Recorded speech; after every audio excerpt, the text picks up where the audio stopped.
Hi, it's Carly Schroeder here, functional nutritionalist, personal trainer, intuitive, mother of three sweet little boys. I want to talk to you guys today about different myths that we have been misled to believe to making you think that you're infertile when actually you're not.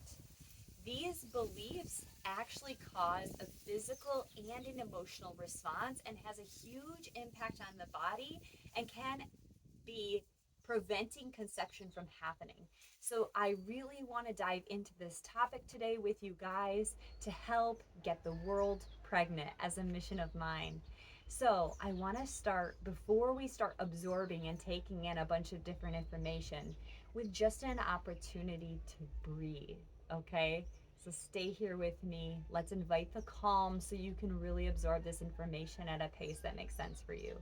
So take a hand, put it on your heart. Take another hand, put it on your womb space. Breathe in, and when you breathe in, I want you to feel the breath drop down into your belly, feeling the diaphragm rise and feeling the diaphragm fall. So rather than that breath that's up here in the lungs, up here, and you feel the chest rise, I want you to feel it drop down. And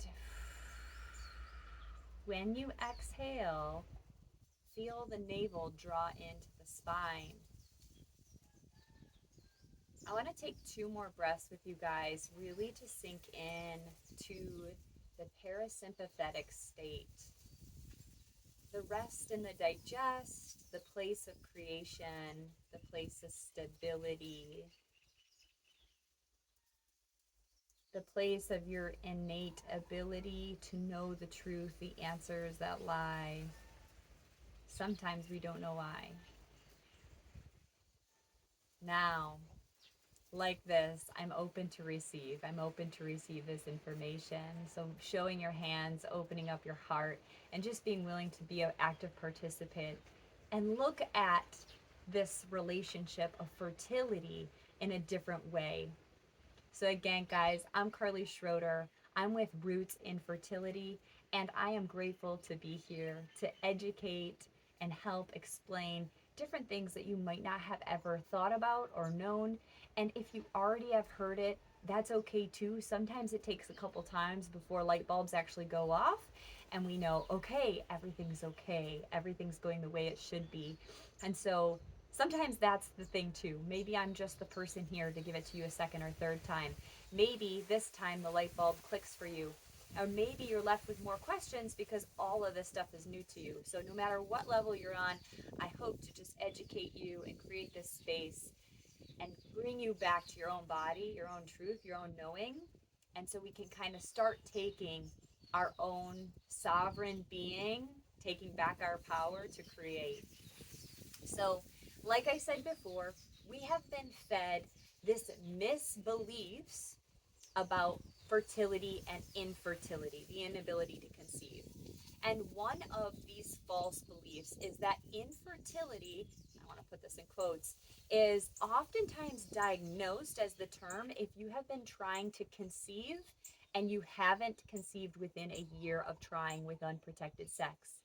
Now, this belief is just far from the truth because with irregular cycles or with different lifestyle things that could be happening in your day to day life, you may not even be ovulating to begin with. So, this diagnosis of infertility, when there isn't a complete understanding on what's going on with the body, is really not a fair assessment or diagnosis of what's actually going on with your body. Again, this causes a huge psychological, emotional stress response in the body and can take us further away from where we want to go.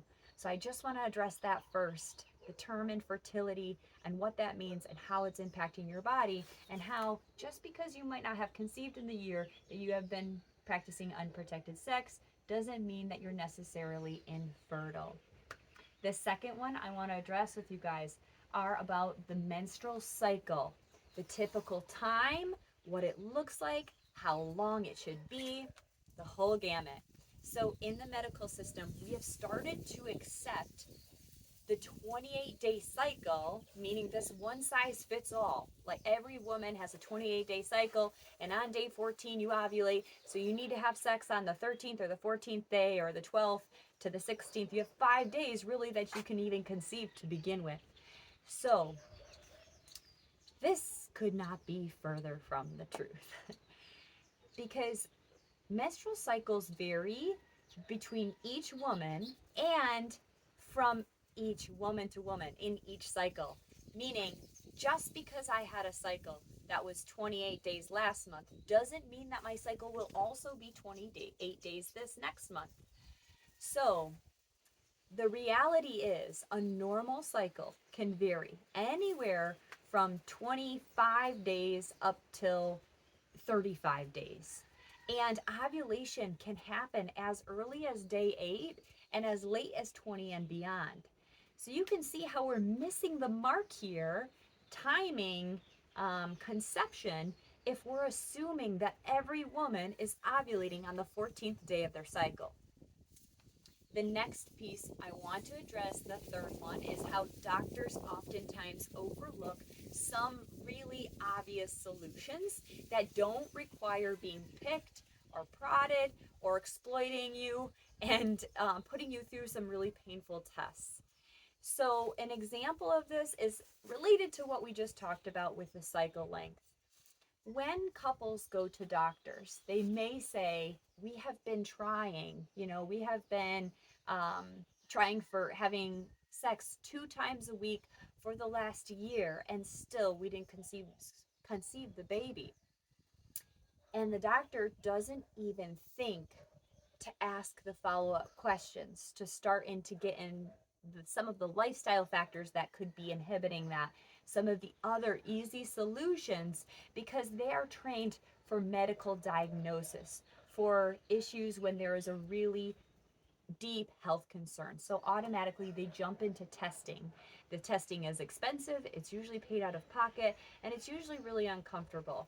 So one example of that is,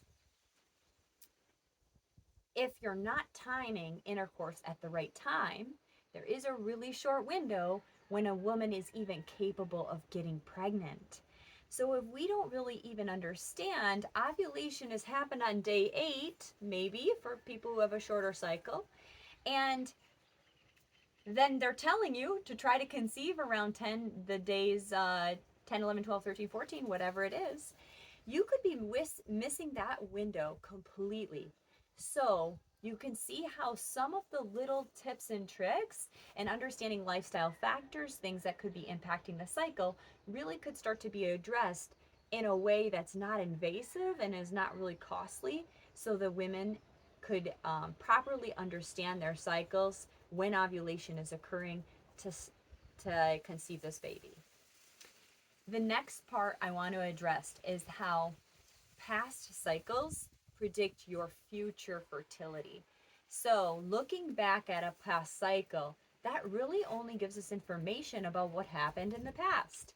What we can grab from the past is information about the luteal phase, the back end of the cycle that happens after ovulation occurred. So looking back at previous cycles, you will see that the luteal phase doesn't actually change much at all. The luteal phase will maintain to be about the same length and time, regardless of what's happening in the life, sickness, travel, high stress. But the first part, the follicular phase of the cycle, will vary and can vary based on those simple lifestyle things. Other things that could be actually impacting fertility, causing irregular cycles, causing an ovulation, is more of a medical diagnosis: PCOS, endometriosis, cysts, ovarian cysts. And so these are all need to be addressed in the right order before just jumping into these extreme testing, which leads me into the 5th myth or misbelief, which is how fertility testing is necessary for diagnosis. So the postcoital test, checking to see how the sperm survives in the cervical fluid, and the endometrial biopsy. Both of these tests are usually taken at day 14 of the woman's cycle. So without really tracking the cycle and knowing how long or when the woman is actually ovulating with cervical mucus and confirming with basal metabolic temperature, then it's just a shot in the dark. And oftentimes those tests are being done with an assumption that everybody is ovulating on the 14th day in a 28-day cycle. This makes this test really invalid. There's no purpose in testing the cervical mucus at that point in time because it's not the same as when a woman is ovulating. The cervical mucus is one of the key indicators that we use to identify when ovulation is occurring. The sixth myth is that ovulation drugs like Clomid are going to actually help you conceive. The reason why this is a myth is because Clomid can actually dry up the cervical mucus. Like I said in the last one, the cervical mucus is imperative for the sperm to travel to the egg. And so if we're having the cervical mucus dry up, it's not allowing the sperm a chance to get to the egg. These myths impact a couple's relationship. It impacts your ability to trust and believe in your body to conceive. If you have been led to believe that any of these things are true or that you are infertile, when you haven't really dove into the lifestyle factors, the different stressors in your life that could be preventing ovulation, or you might not have even actually confirmed that you're ovulating. I see this with different clients. They were led to believe that they were ovulating because they were having an estrogen withdrawal bleeding, or which made them think that they were having a cycle. It made them think that they were ovulating, when in truth, ovulation had never even occurred. So it wasn't until we started addressing the different aspects of their diet, sleep, stress, travel, and start to really look at how that was impacting the whole system, did we start to get their cycles regulated where ovulation was actually occurring.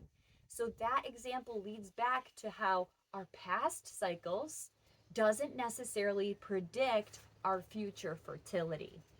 Because once you start to work on some of these things and understand them, it can lead to regular ovulation and regular cycles where you're not experiencing extreme shifts or irregularities in the cycle. These things can be addressed with lifestyle changes. So I want to, in the next module, teach you how to actually understand the cycle, understand tracking, and how that can actually help and benefit you to have more information when you do visit your doctor. And as you walk through this yourself and becoming more familiar with your own body and what's actually happening, what are the signs and symptoms that these actually mean, what's your body trying to tell you, and what are you not seeing? So with the fertility awareness method, you'll start to understand that on a deeper level.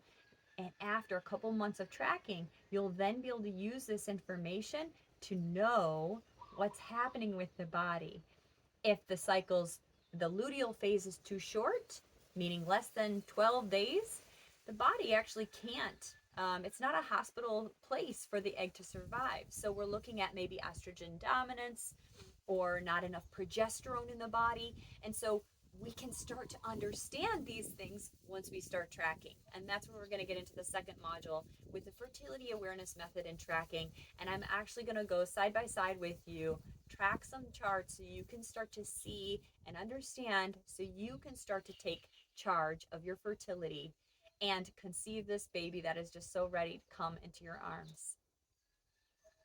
With that, I want to close with a loving aloha, taking your hand to your heart, just breathing in some peaceful energy.